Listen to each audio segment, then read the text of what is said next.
So these are my thoughts on the Google Pixel 10 Pro Fold. Just about. Um, anyways, yeah. So let's get into it. So anyways, glad to have you guys here, and yeah, I'm seeing a lot of review videos of the Pixel 10 Pro Fold, and while I don't have the phone in hand, so I can't really tell you guys of like a connected experience between me and device. I can only tell you guys what I think about the device and, my reaction to other people's first impressions and such, whatnot. Man, I just get so many notifications. I apologize for that. Um, so, first of all, if you guys don't know, yes, of the Pixel lineup, one of what looks like to be a steady release annually is a foldable device from Google. So Google having the Fold series, right? So the Pixel 10 Pro Fold. I don't know. They should just call it the Pixel Fold, or the Pixel 10 Fold or whatever. Drop the Pro name. I think it's overselling in my opinion. I think it's just it's not something that I would say would deeply draw eyes to it, because the fact that it's a foldable device already draws eyes to it.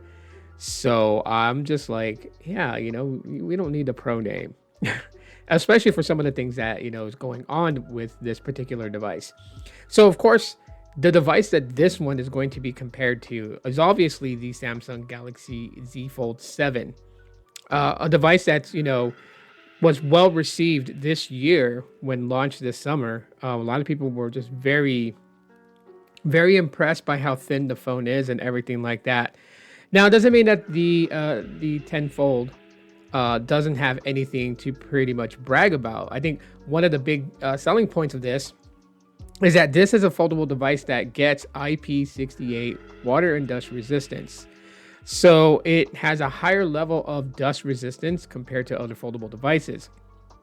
And that is something to kind of brag about, because you don't want dust getting inside the mechanism for the fold. I mean, who really wants a crunchy foldable device? Every time you open it, you hear a lot of crunching sounds because of something that got inside of it that's just like crunching the hell out of it.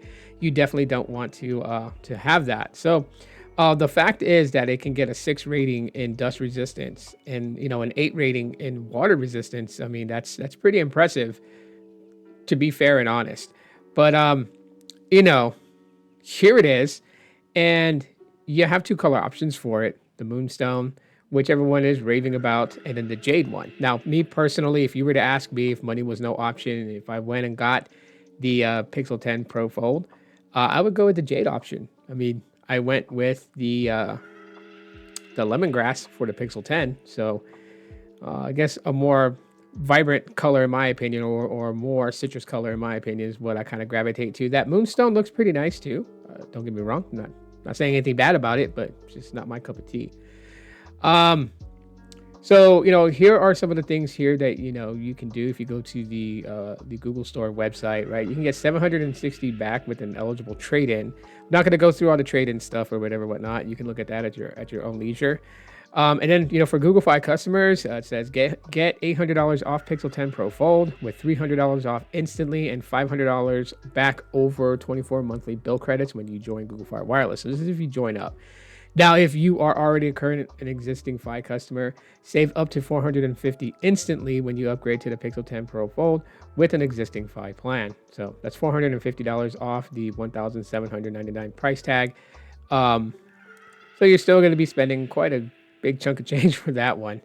And then, just some things to know about: 8-inch Super Actua Flex, their largest yet, the most advanced AI on a Pixel, the amazing Pixel camera folded in, and, can handle 10 plus years of folding, is what they're saying, that the mechanics for the foldable hinge. And then next gen chip for peak AI performance. So let's really go down into the tech specs of this whole thing. So on the outer display is a 6.4 inch actual display, 20 by 9 aspect ratio, 1080 by 2364 OLED at 408 pixels per inch density. You got smooth display, and this Display matches the base Pixel 10, right? 60 to 120 hertz refresh, so it doesn't go from like 1 hertz to 120 hertz. Corning Gorilla Glass Victus 2 cover glass, up to 2000 nits HDR and up to 3000 nits peak brightness. So it's got a very bright outer display. And then HDR support, got all that stuff. So the inner folding display is an 8-inch display, 2076 by 2152 OLED at 373 ppi.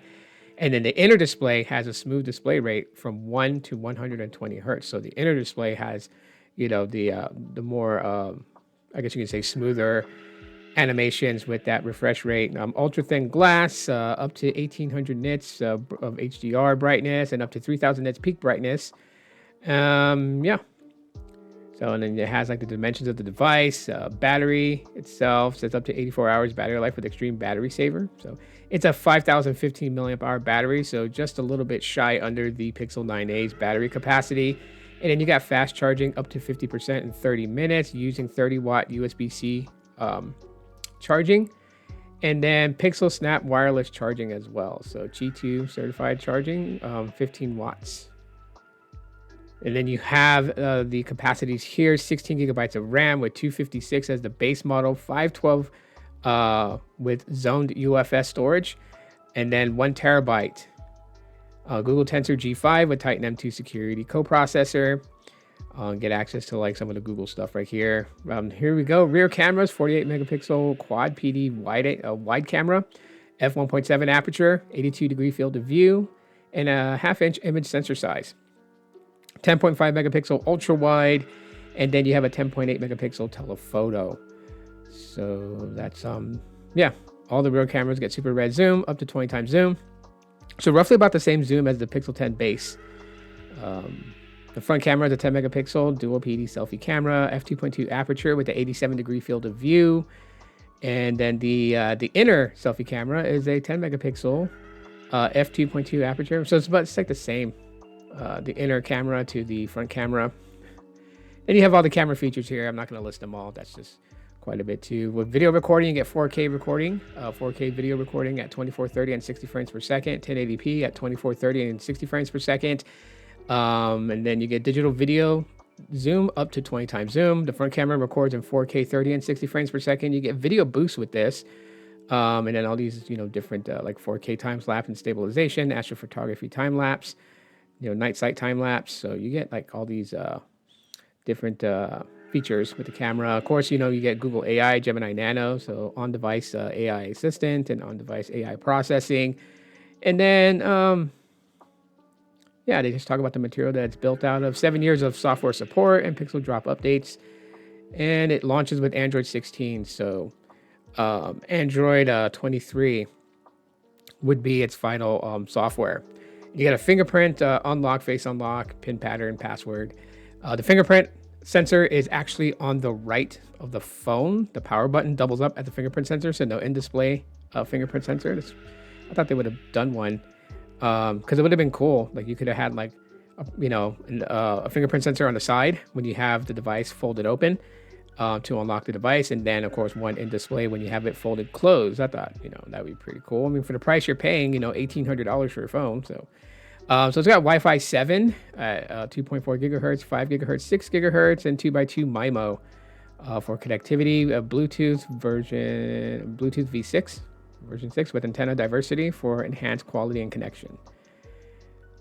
And then these are all the network band connections here. LTE bands 1, 2, 3, 4, 5, 7, 8, 12, 13, 14, 17, 18, 19, 20, 21, 25, 26, 28, 29, 30, 32, 38, 39, 40, 41, 42, 48. And then you have 66, 71, and 75. For 5G sub-6 bands, 1, 2, 3, 4, 5, 7, 8, 12, 6, 14, 20, 25, 26, 28, 29, 30, 38, 40, 41, 48, 66, 70, 71, 75, 76, 77, 78, and 79. And then for millimeter wave, you got 257, 258, 260, and 261. NB-IoT bands 23, 255, and 256. So those are the network connectivities for those who want to know. So yeah, I mean, when you look at all these specifications and everything like that, it really doesn't really doesn't clip too well with people. And the reason why that I say that is because most people are just looking at like the comparison between this phone and overall the the Galaxy Fold 7, Z Fold 7, right? The thinness. I already knew that was going to be the thing. Like, it's yes, logically, it would be kind of sad, because people are just like straight up just comparing it to things that technically don't really matter all that much. Like having a thinner foldable device is cool. Having it, being a little lighter and portable, that's a good thing. Don't get me wrong, it's not. But, you know, for what the Pixel Fold is versus what the Galaxy Fold is, I mean, again, they're they're not super polar opposites, but they're kind of teetering on that realm. And so, yes, while the Pixel 10 Pro Fold is a little bit, and I'm not gonna say it's drastically bulky compared to the Galaxy Z Fold 7, but it is slightly a little bit thicker. Um, Now, if you were to look at it compared to like the OG Pixel Fold or maybe some of the other foldable devices out there from like 4 or 5 years ago, and then yeah, you're definitely going to start to see a major difference between those devices and the Z Fold 7. So comparing it on the fact that it's a thinner phone, I mean, it's pretty much like your forte. If having a thinner foldable phone matters most to you, then that's why you should go for the Z Fold 7. If you want, a foldable device that has a Pixel experience, that's why you would go with the Pixel Fold. So you get all the benefits of like, Gemini AI, you get all the benefits of the, photography, AI editing features and tools, all that at your disposal. And yeah, a Pixel 10 Pro Fold could actually be a content creator's assistant. There's so much that can go on, especially when you have that larger display to edit videos. That's so much room to kind of play around with creating transitions and effects, just all those things that you would be doing with apps like Instagram edits, which I don't know if that's optimized for a foldable device. I would think so. And then you got the YouTube Creates and CapCut, just to name a few that you can run on the Pixel 10 Pro Fold. You know, it it has a lot of good things going for it, in my opinion, and I think a lot of those things kind of are like worthy. Like I said, the water and dust resistance, that's pretty worthy because these days it's not like you want to go dunk your foldable phone in the pool, but you kind of have that option if you really wanted to, and if you're willing to risk it for the biscuit, you could. But ultimately, at the end of the day, you also know that if some water was to splash on it, you don't have to worry about an $1,800 phone just crapping out on you and just shorting out. Um, yeah, I think the downside here that people are definitely going to point out as a negative with this phone is the fact that a lot of its camera, abilities, a lot of its features, and a lot of what it offers camera-wise is very comparable to the base Pixel 10. And I think that's where, just the diehard nerd techie fans out there are really going to kind of just like pick at it. Um, because the name is, 10 Pro Fold, not Pixel 10 Fold. If it was a Pixel 10 Fold, then this probably would have been forgiven by a lot of people in the tech community, but it's not. It's not going to be. I'm for sure, like 90% sure that it's not going to be forgiven in the tech space, in the tech community, because again, having cameras that's very similar to the base Pixel 10 on an $1,800 phone that, obviously its main feature is that it's foldable. Yeah, people just, it's not going to fly with people. That's something that me being on this platform for so many years can pretty much like guesstimate. Okay, now the fact of like, again, comparing the thinness of the Z Fold 7 versus the Pixel 10 Pro Fold, that's like a comparison, an argument that's like whitewash. It can just be under the bridge, because only the people that just absolutely want Samsung to succeed would actually really compare that and kind of argue that point. But for the nerds out there, for even just the everyday Joe, I'm not gonna chalk it up to like the tech community only. I'm gonna chalk it up to just about everybody out there. If they knew that the Pixel 10 Pro Fold's cameras was pretty much on that level with the base Pixel 10's cameras, they would find that alarming. I mean, probably would be like me requesting the Pro name being dropped. But that's just me. That's just my thoughts on the Pixel 10 Pro Fold. What are your guys' thoughts, comments, concerns, emotional outbursts? You all know what to do. Drop them in the comment section of the video. Thanks for checking out this video. Sorry for my squeaky chair. But yeah, I'll see you guys in the next video. Aloha.